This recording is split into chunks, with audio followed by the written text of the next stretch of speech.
اخبار کوتاه، دقیق و مهم روز یکشنبه. معاون اقتصادی ریاست الوزراء ملا عبدالغنی برادر آخوند میگوید ملت باید به هیچ صورت از حقوق حقه مسلم و ثابتشان محروم نشود.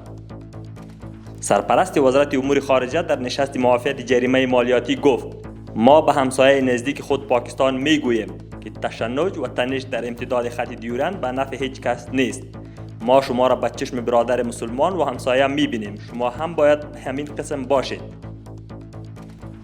ملا عبدالغنی برادر آخوند معاون اقتصادی ریاست الوزراء میگوید وزارت مالیه باید مالیات را طور جمع‌آوری کند که نه عواید امارت اسلامی کاهش یابد و نه بار سنگین بر دوش صنعتگران و تجاران باشد.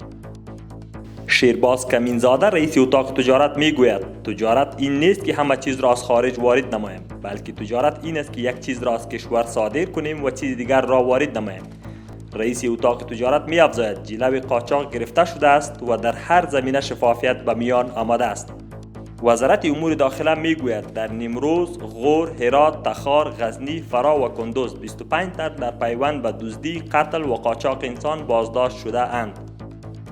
مسئولین ریاست مسکن و شهرسازی ولایت پروان از ساخت بازار میوه و ترکاری شهر امام ابو حنیفه رحمه الله نظارت کردند. از سوی شاروالی کابل مناطق مختلف ناحیه 12 از بی‌نظمی‌های شهری پاکسازی شد. وزارت ترانسپورت و هوانوردی میگوید جلسه با معاون نماینده ویژه سازمان ملل متحد در امور افغانستان برگزار شد. در این جلسه بحث روی مسائل تکنیکی و عملیاتی صورت گرفت و تعهد هماهنگی و همکاری‌های همه‌جانبه سپرده شد. مدیریت مبارزه با مواد مخدر قماندانی امنیه کابل در 24 ساعت گذشته 4 عملیات را علیه قاچاقچیان و مواد مخدر در شهر کابل انجام داده است که در نتیجه این عملیات مقدار چرس، شیشه و 203,000 افغانی به دست آمده است. سرپرست وزارت زراعت، آبیاری و مالداری با شماری از باشندگان ولسوالی اندخوی دیدار نمود.